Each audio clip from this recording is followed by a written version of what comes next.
ഈശോ മിശിഹായ്ക്ക് സ്വീകരിക്കട്ടെ. ഈശോയിൽ ഏറ്റവും സ്നേഹമുള്ളവരെ, ആൻമേരി മീഡിയയുടെ മാർവാലാഹ് എന്ന യൂട്യൂബ് ചാനലിലേക്ക് നിങ്ങൾക്ക് എല്ലാവർക്കും ഈശോയുടെ നാമത്തിൽ സ്വാഗതം. ഇന്ന് നമ്മൾ നേരത്തെ പല എപ്പിസോഡുകളിലായിട്ട് വിശുദ്ധ ഗ്രന്ഥത്തിലെ പുതിയ നിയമത്തിലെ 27 പുസ്തകങ്ങളെ എങ്ങനെ ക്രമമായിട്ട് മനഃപ്പാഠമാക്കാം എന്ന് നമ്മൾ കണ്ടിരുന്നു. അതിൻ്റെ ഒരു റീക്യാപ്പിംഗ് ആണ് ഈ എപ്പിസോഡിൽ. ഇത് ഇടയ്ക്കിടയ്ക്ക് ഓർത്തിരുന്നെങ്കിൽ നിങ്ങളെല്ലാവരും മറക്കും, ഞാനും മറക്കും.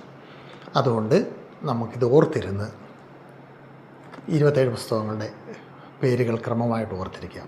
നമുക്ക് തുടങ്ങാം. ആദ്യത്തെ 6 പുസ്തകങ്ങൾ 6 പുസ്തകങ്ങൾ വീതം പഠിക്കാം, 3 സെക്ഷൻ. അവസാനത്തത് നമുക്ക് 9 പുസ്തകങ്ങൾ പഠിക്കാം. ആദ്യത്തെ പുസ്തകങ്ങൾ വളരെ എളുപ്പമാണ്, നിങ്ങൾക്ക് എല്ലാവർക്കും അറിയാം. സുവിശേഷങ്ങളാണ് 4 എണ്ണം. അതിനുശേഷം അതിൻ്റെ കൂട്ടത്തിൽ അപ്പസ്തല പ്രവർത്തനവും റോമാക്കാർക്ക് എഴുതിയ ലേഖനവും ചേർക്കുക, 6 എണ്ണം പൂർത്തിയായി. അടുത്തത് കൊറി ഗലായഫെ ഫിലിക്കൊളോ. ഈ 2 പുസ്തകങ്ങൾ വീതം പഠിക്കാമെങ്കിൽ എളുപ്പമാണ്. കൊറി ഗലായഫെ ഫിലിക്കൊളോ. ഇതിൻ്റെ പൂർണ്ണരൂപം നിങ്ങൾക്കറിയാം. അതിൻ്റെ ഈ വിഷ്വലും കൂടെ ഇതിനകത്ത് കാണിക്കാം. POC ബൈബിൾ, നമ്മുടെ മൊബൈലിൽ കിട്ടുന്ന ബൈബിളിൻ്റെ ആമുഖത്തിൽ പുതിയ നിയമത്തിനെ എടുത്ത് നിങ്ങൾ നോക്കിയാൽ മതി. ഇടയ്ക്കിടയ്ക്ക് അത് ബൈഹാർട്ടാക്കാൻ സാധിക്കും.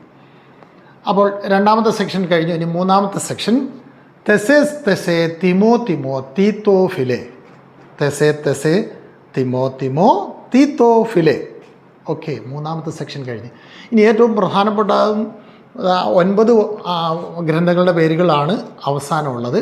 അത് നിങ്ങൾക്ക് എല്ലാവർക്കും അറിയാം, നന്നായിട്ട് എളുപ്പം പഠിക്കുകയും ചെയ്യാൻ സാധിക്കും. തുടക്കം ഹെബ്രായറിൽ തുടങ്ങുന്നു. ഹെബ്രായർക്ക് ഇവിടെ ലേഖനം. അടുത്ത സെക്ഷൻ കാത്തോലിക ലേഖനങ്ങളാണ് 7 എണ്ണം. അത് യാക്കോബ് ശ്ലീഹായിൽ തുടങ്ങുന്നു.